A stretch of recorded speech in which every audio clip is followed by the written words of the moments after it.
ভূতকে সবাই মানতে ভালোবাসে, কারণ আমরা ভয় পেতে ভালোবাসি। অনেকেই আবার বিষয়টিকে নিছক হাসির ছলে উড়িয়ে দেয়। আমিও এই দলেরই অংশ ছিলাম। তবে বিগত 1 মাস আগে যেই অভিজ্ঞতার সামিল হলাম, তারপর ভূত বলে যে কিছু নেই এই কথাটি জোর দিয়ে আর বলতে পারি না। দিনটা এখনো স্পষ্ট মনে আছে। কালী পুজোর 3 দিন আগে আমি আর শিবু আমাদের অফিসের ক্যান্টিনে বসে গরম কফিতে চুমুক মারতে মারতে চিরজীবনের নীরস ভোগাস টপিক এই বাঙালি যাত্রার কিচ্ছু হবে না এই রকম আলোচনা করছিলাম। তো কথা বলতে বলতে হঠাৎ শিবু বলে উঠল, ভাই চ না, এই কালী পুজোয় কোথাও গিয়ে ঘুরে আসি। আমি বললাম, দীঘা পুরী যাবি? শিবু প্রায় দাঁত মুখ খিঁচিয়ে বলল, ছি ছি, ওসব জায়গায় কালী পুজোয় যায় মানুষে? গেলে গ্রামে যাব, সেখানে সবুজ গাছ, শীতের আগমনের আমেজ, গ্রামের কালী পুজো, সেখানকার মানুষজন, তাদের আতিথেয়তা, সেখানের মাঠ, খাল, বিল, উফ, ভেবে রোমাঞ্চ হচ্ছে। তবে যাব কোথায় আর থাকবোই বা কোথায়? শিবুর এই প্রশ্নে আমার চটক ভাঙল, আর প্রায় সঙ্গে সঙ্গে আমার ছোট কাকার কথা মনে পড়ে গেল। সেই কবে ছোট কাকার বাড়ি গেছিলাম। গ্রামটার নামও ভারী মিষ্টি, অদ্বৈতপুর। শোনা যায় অদ্বৈত ঠাকুর চৈতন্যদেব সহ 5 গোসাই এসেছিলেন এই গ্রামে মানুষদের মাঝে ভগবত নাম প্রচারের জন্য। তো ঠিক হলো, কালী পুজোর আগের দিন আমরা ছোট কাকার গ্রাম অদ্বৈতপুর যাব। যেমন কথা তেমনই কাজ। কালী পুজোর আগের দিন বেলা 1:30 নাগাদ আমরা হাওড়া স্টেশনের 18 নম্বর প্ল্যাটফর্ম থেকে হাওড়া অদ্বৈত লোকাল ধরে বেরিয়ে পড়লাম ছোট কাকার বাড়ি যাওয়ার উদ্দেশ্যে। শিবু বরাবরের পেটুক গোছের। সারা রাস্তা ওর মুখ চলছিল, এই ঝালমুড়ি খাচ্ছে তো এই নিমকি, এই ডালমুট খাচ্ছে তো এই গজা। তবে দুজন মিলে আড্ডা মারতে মারতে আর এই মুখরোচক সব খাবার খেতে খেতে সময়টাও বেশ দারুণ কেটে যাচ্ছিল। এই লাইনে হয়তো প্যাসেঞ্জার কম হয়, তাই ট্রেনের কামরার মধ্যে গুটি কয়েক লোককেই দেখা যাচ্ছে। এর ফলে কামরার মধ্যে কোলাহল একদমই কম, নেই বললেই চলে। বেশ একটা শান্ত পরিবেশ নিয়ে মনোরম যাত্রা করছিলাম। মাঝে মধ্যেই শোনা যাচ্ছে ট্রেনের হুইসেল আর চাকার সাথে লাইনের সংঘর্ষের শব্দ। জানলা দিয়ে যতবারই বাইরের দৃশ্যটা দেখছি, হয়ে সেই দিকেই তাকিয়ে থাকছি। দেখছি দূরে লম্বা মাঠ, আর তারপরে সারি সারি সব গাছগুলো, সেগুলো যেন আস্তে আস্তে পিছনের দিকে চলে যাচ্ছে। সূর্যটাও আস্তে আস্তে যেন পশ্চিম আকাশের দিকে ঢলে পড়ছে, আর চারিদিকে ছড়িয়ে দিচ্ছে সোনালি আভা। এরম ভাবেই আমাদের ট্রেনের যাত্রা কেটেছে। অবশেষে যখন আমরা অদ্বৈতপুর নামবো তখন বাজে সন্ধ্যা 6টা। সারাদিনে মাত্র 2টো ট্রেন আসে এই লাইনে, একটা সকাল 9:30 আর একটা বেলা 1:30।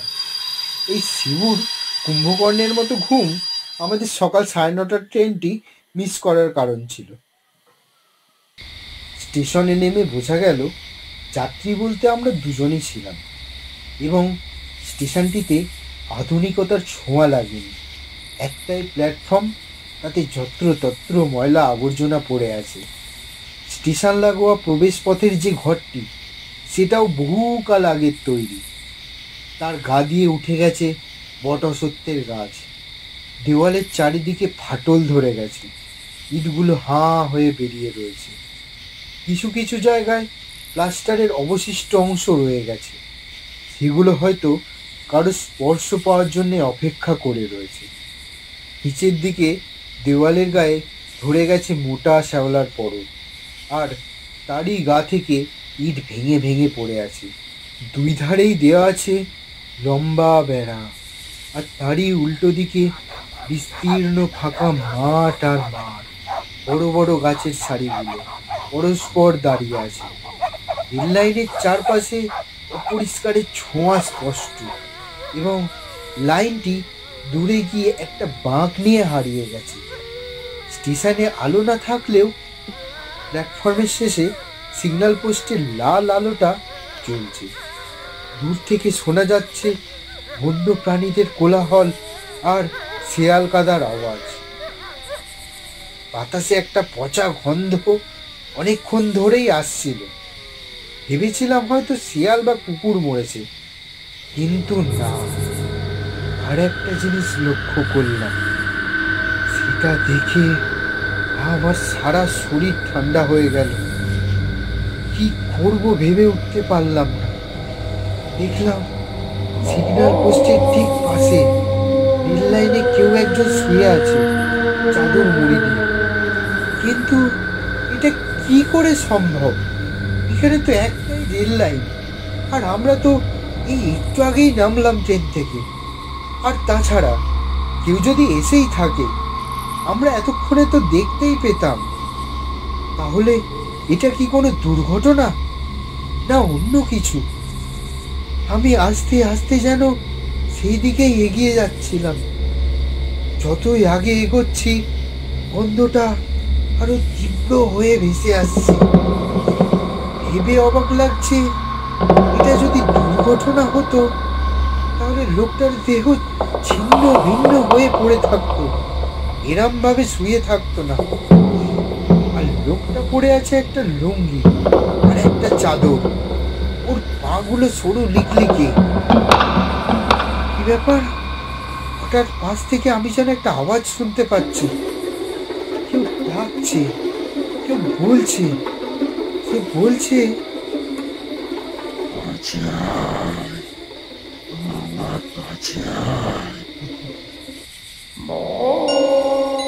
ঘুরে আটকে গেছে। যতই আগে এগোচ্ছি, আমার জানার কৌতূহল আরো আরো বেড়ে যাচ্ছে। আমি তার দিকে আরো এগিয়ে যাচ্ছিলাম। আমি বুঝতে পারছি আর এগোনো ঠিক হবে না। খুব ভয় লাগছে। কি করব? আমি যেতে চাইছি না, তাও তাও কিসের একটা টানে আমি সেদিকেই এগিয়ে যাচ্ছি। ভোর বাংলো শিবুর ডাকে। কই রে, যাবি তো নাকি? আয় তাড়াতাড়ি। হ্যাঁ হ্যাঁ হ্যাঁ হ্যাঁ হ্যাঁ হ্যাঁ, আসছি, দাঁড়া। ঠিক এই কথাটা বলার পরেই যেই রেল লাইনের দিকে তাকালাম, কেউই নেই সেখানে। কিন্তু দূরে কি একটা কালো মতো অবয়ব হাঁটার মতো লাল চোখ দিয়ে আমাকে দেখতে দেখতে জঙ্গলের মধ্যে মিশে গেল। আমার সারা শরীর ঠান্ডা হয়ে গেল, আমার সারা শরীর খাটা দিয়ে উঠল। আমি কি ভুল করছিলাম? ভাবলাম সেদিকে না তাকিয়ে শিবুর কাছে চটজলদি ফিরে গেলাম। ওকে এ বিষয়ে আমি কিছু বললাম না, মিথ্যা বলবো না। এরম অবস্থায় বুকটা পুরো হু করে উঠেছিল। কেন জানি না, বেলা খুব তাড়াতাড়ি পড়ে এসেছিল এখানে। 6টার সময় নেমেছিলাম ঠিকই, তবে আকাশ দেখলে মনে হয় রাত 8টা কি 9টা বাজে। মায়ের কাছ থেকে জেনে নিয়েছিলাম কাকার বাড়ি যাওয়ার রাস্তাটা। দৈত্যপুর স্টেশনে নেমে সামনে বড় রাস্তা থেকে বাস ধরে তিনপর ধাম।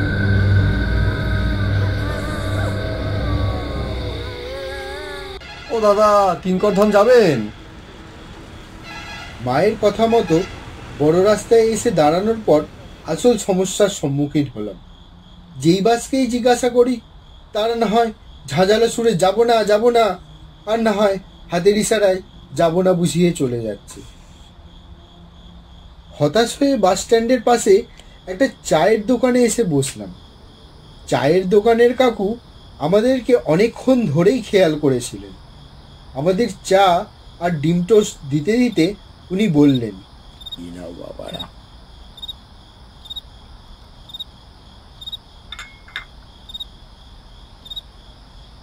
তোমরা বাবু শহরের ছেলেরা কেন যে এত গোয়ার তুমি করো বুঝি না। কেউ যখন যাচ্ছে না, নিশ্চয়ই কোনো ব্যাপার আছে, সেটা মেনে ফিরে যাও। আর তা না সে যাবেই, যা পারো করো বাবা। আমার নাই নাই করে ভালোই তো বয়স হলো, তোমরা আমার নাতির বয়সী, এবার শুনলে শোনো। দাদা, এক কাপ চা দেবেন? হ্যাঁ দাদা, দিচ্ছি, দাঁড়ান। বাকি কথা উনি আর বলতে পারলেন না। কাস্টমারদের তাড়ায় খাবার বানাতে যেতে হলো তাকে। আমার কেমন জানি মনে হলো যে থাক, ফিরে যাই, কিন্তু শিবুর মাথায় তখন জেদ চেপে গেছে। যাই হয়ে যাক, কিঙ্করধাম তো যেতেই হবে, বিনাশকালে বুদ্ধিনাশ। নতুন উদ্যোগে শিবু নামলো বাস খুঁজতে, আর অদ্ভুত ভাবে একটা বাস পেয়েও গেল।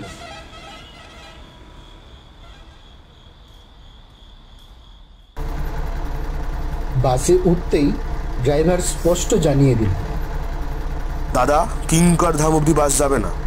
কয়েকদিন যাবৎ খুব বৃষ্টি হওয়ায় ওদিকে রাস্তার অবস্থা খুব খারাপ। কিঙ্করধামের আগের গ্রাম অবধি বাস যাবে। আমরা বেশি বাক বিতর্কে না গিয়ে বসে পড়লাম। বাসও যে এরাম রাজধানী এক্সপ্রেসের মতো দৌড়তে পারে তা এই বাস ড্রাইভারের দৌড়তে জানতে পারলাম। কিন্তু দুটো ফাটকা রয়েই গেল। এক, সাধারণত কোথাও সদ্য বৃষ্টি হলে সেখানকার মাটি বা আশপাশের পরিবেশ দেখলে স্পষ্ট তো না হলে হালকা হালকা বোঝা যায়, তবে অদ্বৈতপুরে যে গত কয়েক মাসে বৃষ্টি হয়েছে বলে তা মনে হয় না। এছাড়াও 2 নম্বর ফাটকাটা হলো বাসের সবাই কেমন যেন কাঠের পুতুলের মতো বসে আছে, কেন কে জানে। এবার শিবু বলল, আচ্ছা, একটা জিনিস লক্ষ্য করেছিলি স্টেশনে? না, তুই কিসের কথা বলছিস বলতো? ও, তুইও কি ওই রেল লাইনের মধ্যে কাউকে শুয়ে থাকতে দেখেছিস? মানে এটা আবার কখন হলো? তুই তো তখন এটা আমায় বলিসনি।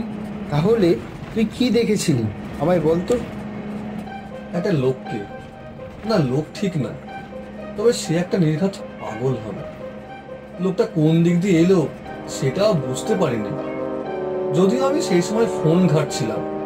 যেহেতু আমরা ট্রেন থেকে নেমেছিলাম তাই বাড়িতে একটা মেসেজ করে জানাচ্ছিলাম, আর তুইও ওদিকে কি একটা করছিলি, তাই তোকে আর ডাকিনি। ঠিক সেই সময় লোকটির উদ্ভব।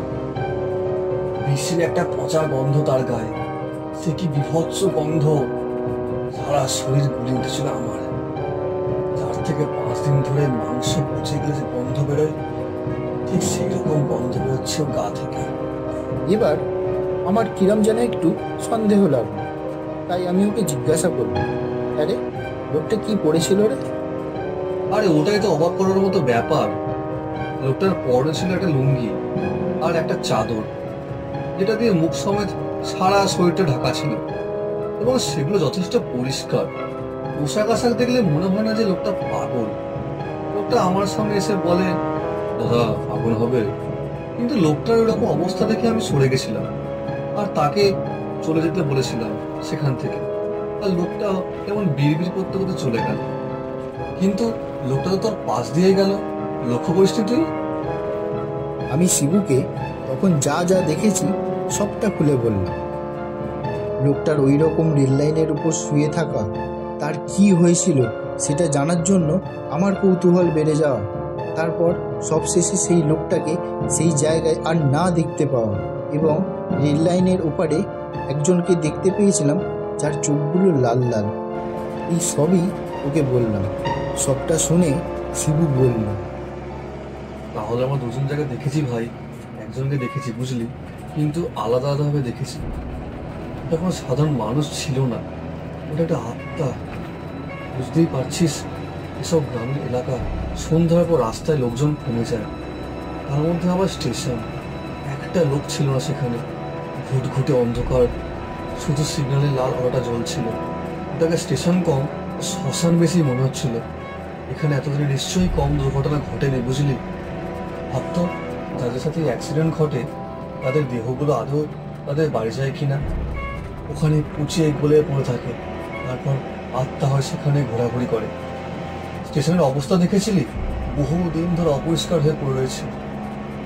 আমরা যে বেঁচে ফিরেছি এটাই আমাদের ভাগ্য ভালো। এরপরই আমাদের দুজনের চোখ চলে গেল বাসের জানালার দিকে। দেখলাম সেই লোকটাকে যার কথা এতক্ষণ আমরা বলছিলাম। সে তার লাল লাল দুটো চোখ দিয়ে আমাদের এতক্ষণ ধরে লক্ষ্য করে এসেছে। সে যেন রাগে ক্ষোভে আরো ভয়ঙ্কর হয়ে উঠেছে। সে যেন প্রতিশোধ নিতে চায়, খুব ভয়ঙ্কর প্রতিশোধ। তার হাসিতে আমাদের সারা শরীর হিম হয়ে গেল।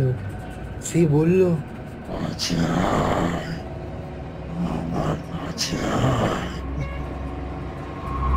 আমি ভয়ে শিবুর দিকে তাকালাম। ওর ভয়ে অজ্ঞান হারানোর অবস্থা হয়েছে। তারপরই বাসের অন্যদিকে তাকিয়ে দেখলাম, কোথায় বাসের যাত্রী? কেউ নেই সেখানে। বাসের সামনের দিকে তাকিয়ে দেখলাম ড্রাইভারও নেই, আছি শুধু আমরা দুজন আর এই চলন্ত বাস।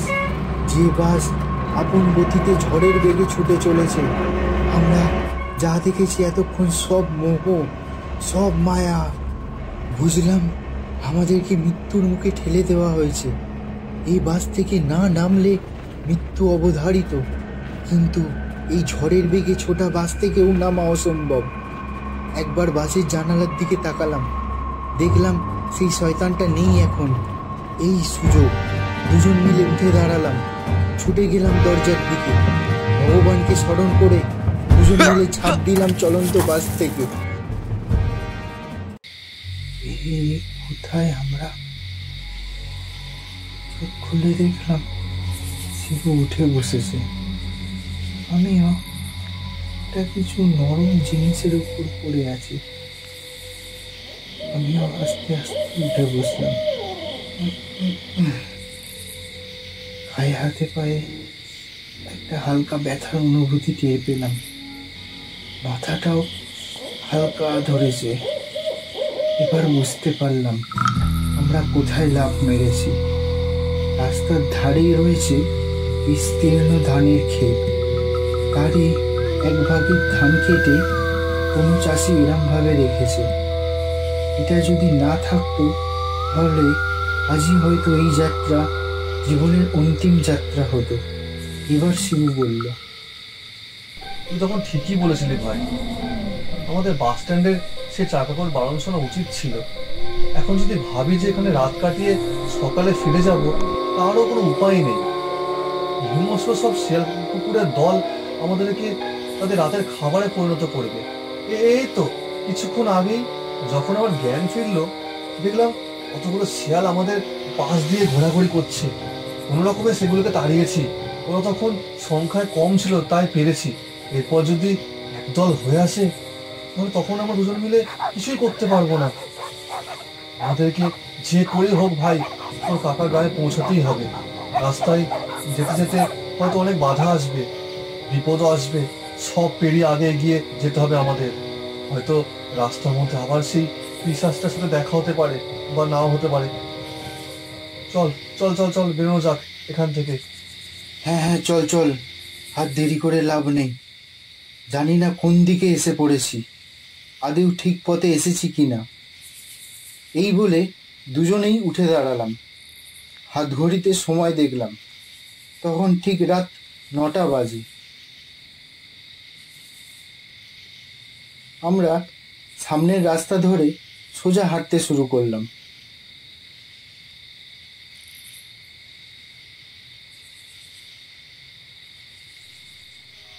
বাঁ পাশের ফাঁকা মাঠ আর ডান পাশের ঘন জঙ্গলকে অল্প অল্প করে পিছনে ফেলে আগে এগোতে থাকলাম। আকাশের দিকে তাকিয়ে দেখলাম সাদা সাদা উড়ো মেঘ এক প্রান্ত থেকে আরেক প্রান্তে এগিয়ে চলেছে আমাদের মতোই। চারপাশ থেকে শোনা যাচ্ছে ঝিঝি পোকার গাঢ় শব্দ আর দূরে বন্য প্রাণীদের কোলাহল। কোথাও যেন একটা পেঁচা আমাদের লক্ষ্য করে মাঝে মধ্যেই ডেকে চলেছে। সব মিলিয়ে সমস্ত পরিবেশটাই যেন বড় মায়াবিময় করে তুলেছে। কিন্তু যত আগে যাচ্ছি ততই একটা আষ্টে গন্ধ ক্রমশ বাড়তে থাকছে। শিবুকে সেটা বললাম, একটা আষ্টে গন্ধ পাচ্ছিস তুই? কিসের হতে পারে বলতো? চুপ কর চুপ কর, চোখ কান খোলা রাখ ভাই। আমি অনেকক্ষণ ধরে গন্ধটা পেয়েছি, তবে এটা বুঝেছি কিছু একটা আবার আমাদের পিছু নিয়েছে। ভুল করেও পিছনের দিকে তাকাবি না। কে জানি না অনেকক্ষণ ধরে মেয়েলি কণ্ঠে আমায় ডেকে চলেছে, যেটা তুই শুনতে আর বুঝতে কোনোটাই পারিসনি, বা তোকে বুঝতে দেয়নি। এবার হয়তো তোর পালা, কারণ আমি আর কোনো শব্দ শুনতে পাচ্ছি না, বুঝলি? তোকে আবারও বলছি পার্থ, ভুল করে পেছন দিয়ে তাকাবি না, কারো টাকা সাড়া দিবি না ভাই। শিবুর এই কথাগুলো শুনে আমার সারা শরীরে কাঁটা দিয়ে উঠল। আমার ভয়ে আরও অবস্থা খারাপ হতে শুরু করলো। আমরা হেঁটে চললাম। কিছুক্ষণ পর বুঝতে পারলাম পিছন থেকে একটা খসখস শব্দ আসছে। কিসের শব্দ জানি না, গাছপালা না অন্য কিছু। এগিয়ে চললাম সামনের দিকে। এবার শুনতে পেলাম একটা নুপুরের শব্দ, আর তার সাথে একটা বাচ্চা কান্নার আওয়াজ। সেগুলো ঠিক আমার পিছন পিছন আসছে। এবার একটা ডাক ভেসে এলো মহিলা কণ্ঠে। দাদা, আমায় একটু সাহায্য করবেন? দেখুন না, আমার বাচ্চাটা 2 দিন ধরে কিচ্ছু খায়নি। আমরা খিদের জ্বালা সহ্য করে নিতে পারবো, কিন্তু আমার এই দুধের শিশুটাকে তো আর আমি বোঝাতে পারি না। বলুন, দিন না দাদা, আপনাদের কাছে যদি কোনো শুকনো খাবার থাকে দিন না আমার। ও দাদা, বলি ও দাদা, শুনছেন? আমি খুব কষ্টে নিজেকে বুঝিয়ে আগে এগিয়ে যাচ্ছি। খালি আমার মনে হতে থাকলো, সত্যি বাচ্চাটা যদি না খেয়ে থাকে তাহলে আমরা তো কিছু খাবার দিয়ে তাদের সাহায্য তো করতেই পারি। এসব ভাবতে ভাবতেই আবার একটা ডাক এলো, এবারে একটু অন্যরকম সুরে। দাদা, এতক্ষণ ধরে ডেকে চলেছে, শুনতে পাচ্ছেন না নাকি শুনতে চাইছেন না? ভয়ে আমার হৃদস্পন্দন বাড়তে থাকলো। বুকের উপর হাতটা রাখলাম। তারা বলছি, এক্ষুনি তোদেরকে মেরে তোদের রক্ত খাবো আমি।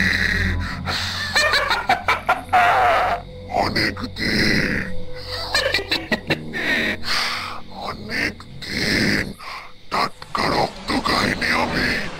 দেখ দেখ আমার দিকে, পিছন ফিরে দেখ, টাকা টাকা একবার।